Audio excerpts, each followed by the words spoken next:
Thursday morning மணி ஒரு 12 இருக்கும் இந்த வீடியோ எடுக்கும்போது. ஆக்சுவலி நல்லாவே மதியம் ஆகிடுச்சு. அன்றைக்கி ஏன் நான் சமைக்க லேட் ஆச்சுன்னு எனக்கு ஞாபகம் இல்லை. பட் எனிவே லேட் ஆகிடுச்சு. ஓகே, ஞாபகம் வந்துருச்சு. என் ஃப்ரெண்டு வந்திருந்தாங்க வீட்டுக்கு. அவங்க கூட பேசிகிட்டு இருந்தோம் 1 hour. அதனால லேட் ஆகிடுச்சு. அப்புறம் நான் ஜிம் போயிட்டு வரும்போது என்ன பண்ணேன், ஒரு டிஜிட்டல் கிளாக் வாங்கிட்டு வந்தேன். எங்கள் வீட்டில் கிளாக்கே இல்லை. 1 year ஆச்சு நாங்கள் துபாய் வந்து. 1.5 years ஆகுது. கிளாக்கே வாங்கலை. ஃபோன்லேயே டைம் பார்த்துட்டு இருந்தோம். சரி, ஓகே, ஒரு டிஜிட்டல் கிளாக் வாங்கலான்னு வாங்கிட்டு வந்தேன். வந்து பார்த்தா அது வந்து ப்ளக்கில் கனெக்ட் பண்ணி யூஸ் பண்ணுற மாதிரி இருந்துச்சு. சரி, வேண்டான்னு சொல்லிட்டு அதை மாற்றிடலான்னு மாற்ற போயிட்டோம்.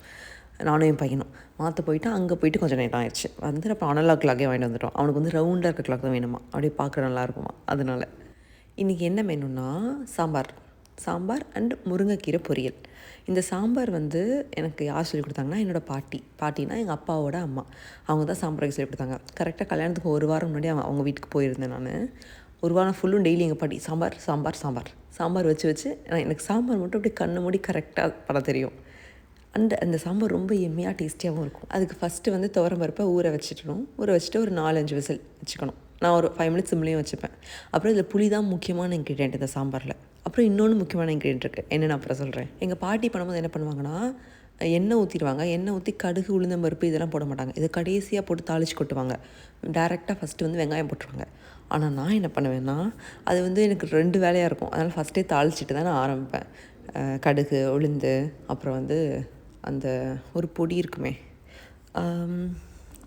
நம்ம பெருங்காயத்தூள், அது அப்புறம் கருவேப்பிலை வீட்டில் எனக்கு கம்மியாக இருந்துச்சுன்னா கம்மியாக போட்டேன். இல்லைனா யூஸ்வலாக என் சமையல் எல்லாத்துலேயும் கருவேப்பிலை நிறைய இருக்கும். இவ்வளோ தான் பேசிக்காக. அப்புறம் இதில் வெங்காயம், தக்காளி 2 அட் டைம்லேயே போடலாம். அதனால் ஒன்றும் பிரச்சனை இல்லை. அதை நல்லா வதக்கிட்டு, என் மைண்டில் யாரோ வந்து சொல்லியிருக்காங்கன்னு நினைக்கிறேன், எனக்கு வந்து சாம்பார்னால் முருங்காய் இல்லாமல் சாம்பார் இல்லை, முருங்காய் இருந்தால் மட்டும் தான் சாம்பார் வைப்பேன். இல்லைனா அன்றைக்கி சாம்பாரே நான் வைக்க மாட்டேன், ஸ்கிப் பண்ணிவிடுவேன். என் பையன் வந்து முருங்கீரை ஒருக்கே ஹெல்ப் பண்ணிகிட்டு இருந்தான். அவன்கிட்ட சொன்னேன், இதை வந்து உரிச்சு தாப்பான்னு சொன்னேன். அவன் வந்து ஃபஸ்ட்டு முடியாதுன்னு சொல்லிட்டான். அப்புறம் சரி ஓகேம்மா பண்ணி தரேன்னு சொல்லிட்டு வந்து ஒன்றா வந்து உரிச்சிட்டு இருந்தார். இதுமாதிரி மொத்தமாக தான் உரிப்பார். அதுக்கப்புறம் நம்ம செகண்டாக ஒரு தடவை வந்து குவாலிட்டி செக் பண்ணிக்கணும்.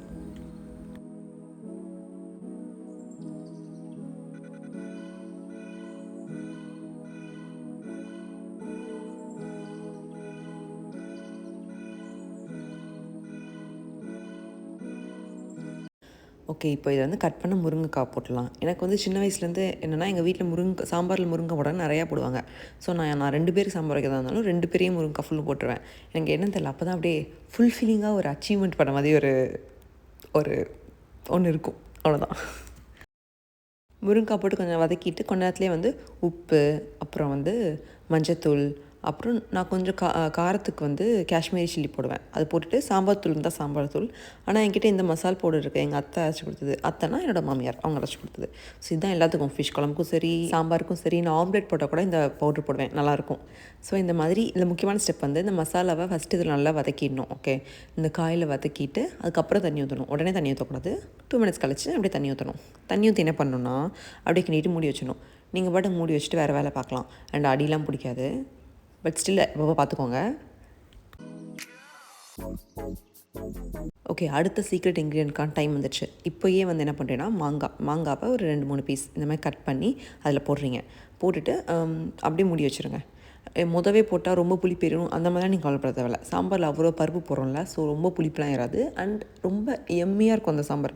நீங்கள் ஒன்ஸாவது இதை ட்ரை பண்ணணும். ஓகே, எனக்கு ரொம்ப பிடிக்கும் அந்த சாம்பார் பிடிக்காதவங்களுக்கும் இந்த மாதிரி சாம்பார்னால் ரொம்ப ரொம்ப பிடிக்கும். எங்கள் அம்மாவும் இதே மாதிரி தான் சாம்பார் வைப்பாங்க. எங்கள் அம்மா வந்து சமையல் வந்து கல்யாணத்துக்கு அப்புறம் தான் கற்றுக்கிட்டாங்க எங்கள் பாட்டினா அவங்களோட மாமியார் கிட்ட. ஸோ அவங்க சாம்பார் இதே டேஸ்ட் தான் இருக்கும், எங்கள் பாட்டி சாம்பார் இதே டேஸ்ட் தான் இருக்கும். ஸோ நானும் அதே டேஸ்ட்டில் தான் சாம்பார் வைப்பேன். ஆனால் அம்மாவோட அம்மா இருக்காங்களே சாம்பார், அவங்க சாம்பார் வித்தியாசமாக இருக்கும். வெறும் பருப்பு, அது சாம்பார்னு தெரியும் டிப்பிக்கலாக. பட் இது வந்து சாம்பார்னு தெரியாது. இட்ஸ் லைக் ரொம்ப நல்லா இருக்க ஒரு சாம்பார் அப்படி தெரியும். சரி, ரொம்ப ஓவராக பேசிகிட்டு இருக்கேன். ஓகே, நம்ம சாம்பார் மறந்துடலாம் இப்போ.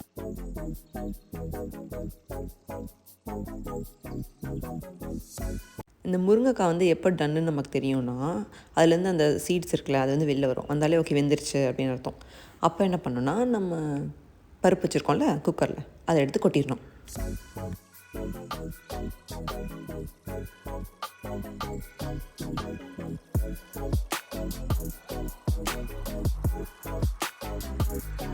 எப்போயும் பருப்பு கொஞ்சம் அதிகமாக போட்டு சாம்பார் பண்ணுங்கள். அப்போ தான் சாம்பார் வந்து சாம்பார் மாதிரி இருக்கும். நான் ஹாஸ்டல் டேஸ்லலாம் எங்கள் சாம்பார் அப்படியே தண்ணியாக இருக்கும். நான் சொல்லிட்டு சாப்பிடுவேன், எங்கள் வீட்டில் எவ்வளோ கெட்டியாக இருக்கும் தெரியுமா அப்படின்னு சொல்லிட்டு.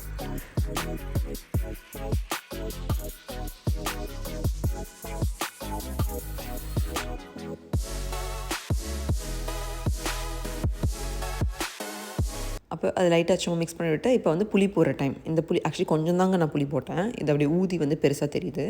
இதை கரைச்சிட்டு அப்படியே ஊற்றிடலாம்.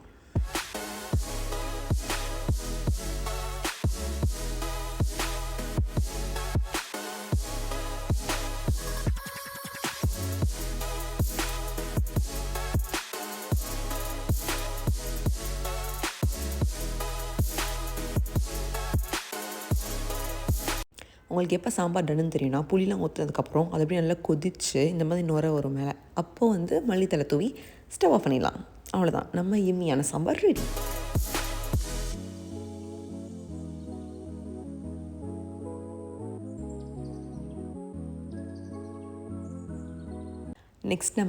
நெக்ஸ்ட்டு சைட் டிஷ்க்கு போயிடலாம். என்னென்னா முருங்கீரை ஃபஸ்ட் நல்லா அலசிடலாம். ஏன்னா கீழெல்லாம் இருந்தது.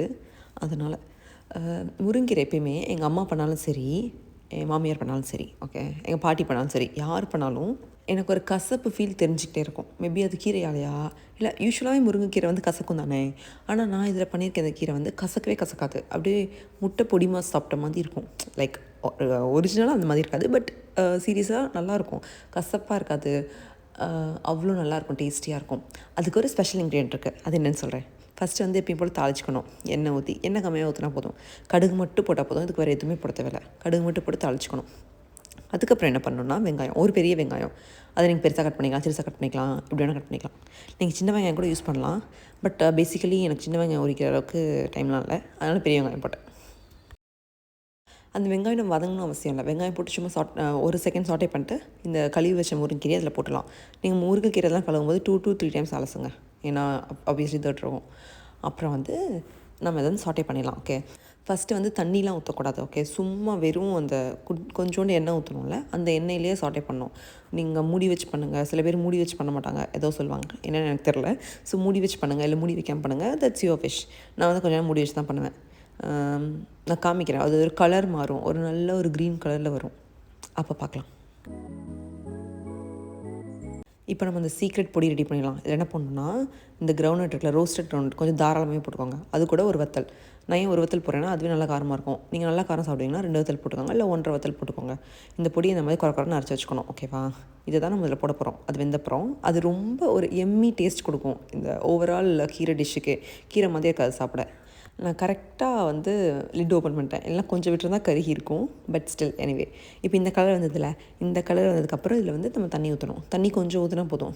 கொஞ்சம் ஊற்றி இந்த தண்ணி வற்றுற வரைக்கும் வேகினா போதும். அப்போ நீங்கள் சாப்பிட்டு பாருங்கள், ஒரு லீஃப் எடுத்து சாப்பிட்டு பார்த்தீங்கன்னா அது லீஃப் வந்து நல்லா மென்று சாப்பிட முடியும், சாஃப்டாக இருக்கும். அப்படி இருந்தால் அது டன்னுன்னு அர்த்தம். இல்லைனா இன்னும் கொஞ்சம் தண்ணி ஊற்றி இன்னும் கொஞ்சம் நேரம் வேக வைக்கணும். இப்போ இந்த ஸ்டேஜில் இருக்கா, இப்போ நம்ம இதில் பொடி போட்டுடலாம். அதுக்கு முன்னாடி உப்பு போடலாம். முருங்கைக்கீரைக்கு எப்பவுமே உப்பு கம்மியாக போடுங்க. ஏன்னா முருங்கைக்கீரையில் தெரில, அதில் ஆக்சுவலி ஒரு சால்ட்டி ஃப்ளேவர் இருக்கும். ஸோ நம்ம உப்பு கொஞ்சம் அதிகமாக போட்டாலும் ரொம்ப வந்து உப்பாக இருக்க மாதிரி இருக்கும். பேசிக்காக நான் அப்படி தான் எப்போ பார்த்தாலும் உப்பு அதிகமாக போட்டுருவேன். ஸோ இப்போ இந்த பொடியை மேலே கொட்டிடலாம். இந்த பொடி போட்டோன்னே எப்படி இருக்கும்னா, கொஞ்சமாக இருக்கும் முருங்கைக்கீரை, குவான்டிட்டியும் அதிகமாக தெரியும், டேஸ்ட்டாகவும் ரொம்ப அழகாக இருக்கும். ஐ மீன் ரொம்ப எம்மியாக இருக்கும்.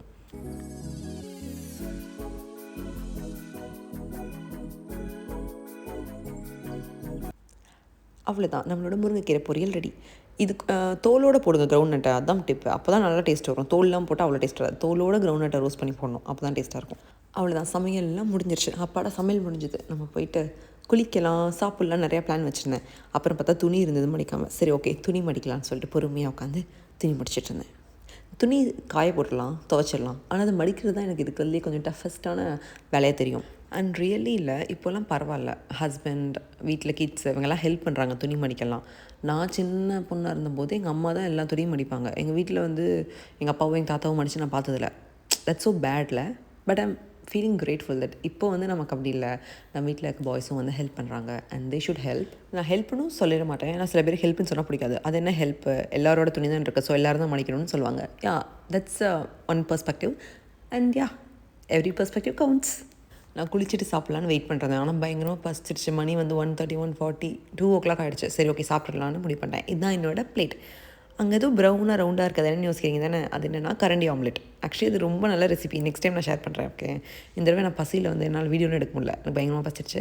ஸோ வந்து நான் சாப்பிட ஆரம்பிச்சிட்டேன். எப்போயுமே வந்து சாம்பார் சாதம் சாப்பிடும்போது வந்து நெய் போட்டு சாப்பிடுவாங்க. ஓகே, நான் அன்றைக்கி நெய் போட்டு சாப்பிட மறந்துட்டேன். அப்புறம் சாப்பிட்டு ஒரு வாய்க்கு அப்புறம் தான் ஐயோ நெய் போடலேன்னு நினச்சி, பட் ஸ்டில் நான் எந்திரிச்சு போய் மறுபடியும் போடணும், அதனால் வேணாம் போதும் இப்படியே சாப்பிட்லாம் அப்படின்னு சொல்லி சாப்பிட்டுட்டேன்.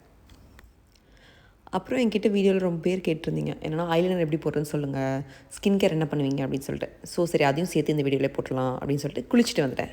ஹேர் வாஷ் பண்ணேன். நான் எப்போ ஹேர் வாஷ் இல்லை நார்மல் வாஷ் பண்ணாலும் ஃபஸ்ட்டு ஸ்கின்னுக்கு போடுறது வந்து டோனரும் மாய்ஸ்சரைசரும் தான். ஆல்ரெடி நான் சொல்லியிருக்கேன். நான் என்ன ப்ராண்டு போடுறேன்னா ஐயோ தெரியலையே, ஏதோ ஒரு ப்ராண்டு. நீங்கள் எந்த ப்ராண்டுன்னு பர்டிகுலராக போடணும் அவசியம் இல்லை. ஓகே, ஒரு நல்ல ப்ராண்டு உங்களுக்கு தெரியும்ல, அந்த ப்ராண்டோட டோனர் மாய்ஸ்சரைசர் யூஸ் பண்ணுங்கள். நீங்கள் எந்த ப்ராண்ட் சூஸ் பண்ணுறதுக்கு முன்னாடி அதோட இன்க்ரீடியன்ஸ் இதெல்லாம் பாருங்கள், ரிவ்யூஸ்லாம் பாருங்கள், சூஸ் பண்ணிக்கோங்க.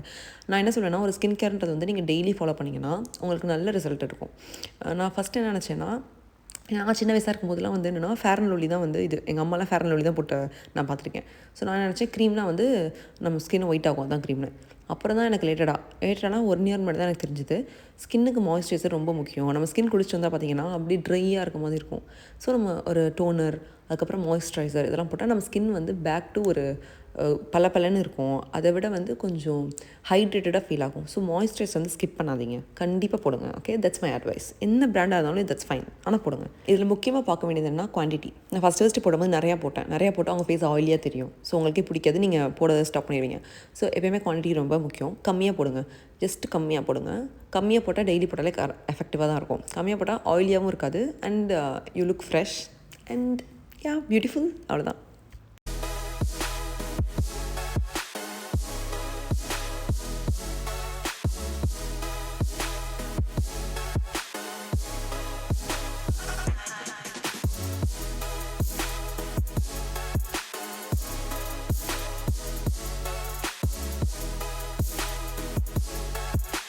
ஓகே, இப்போ நம்ம வந்து ஐலைனர் பார்ட்டுக்கு போயிடலாம்.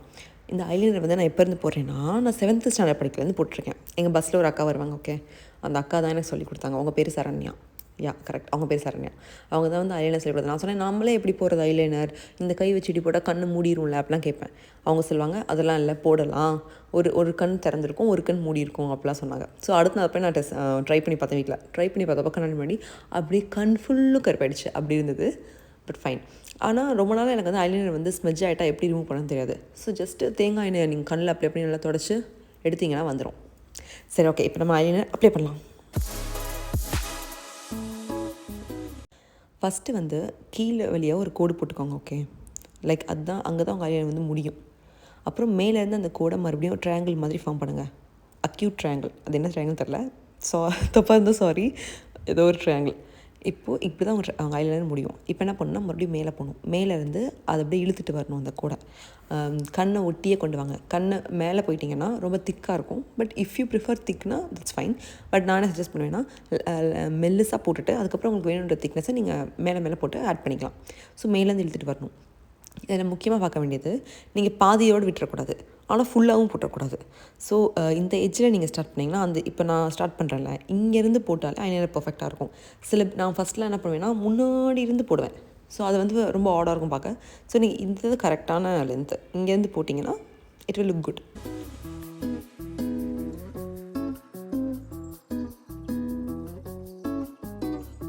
இஃப் சப்போஸ் நீங்கள் ஃபஸ்ட்டு ஐலைனர் போடுறீங்கன்னா உங்களுக்கு கண்ணில் வந்து தண்ணி வர வாய்ப்பு இருக்குது. But fine. எனக்கு எப்பவுமே ஐலைனர் தான் பிடிக்கும் காஜல் விட. ஏன்னா எனக்கு காஜல் ஸ்மெஜ் ஆயிரும். ஸோ கீழெல்லாம் வந்து இந்த அண்டர் ஐ டார்க்னஸ் இருக்கும்ல, அது மாதிரி தெரிஞ்சிடும். சில பேருக்கு வந்து டார்க்னஸாகவே அண்டர் ஐ இருக்காது. பட் காஜல் போட்டு அதை அந்த படிஞ்சு அந்த மாதிரி தெரியும். ஒன்ஸ் நீங்கள் காஜல் யூஸ் பண்ண ஸ்டாப் பண்ணிட்டீங்கன்னா அது போயிடும். அவ்வளோதான், ஐலைனர் டியூட்டோரியல் முடிஞ்சுது. அப்புறம் ஈவினிங் ஆகிடுச்சா. ஈவினிங் உடனே அன்றைக்கி வந்து தேர்ஸ்டே ஈவினிங் என் ஃப்ரெண்ட்ஸுக்கு கேக் கட்டிங் இருந்தது பார்க்கில். ஸோ நாங்கள்லாம் போயிருந்தோம். போயிட்டு கேக் கட் பண்ணியாச்சு.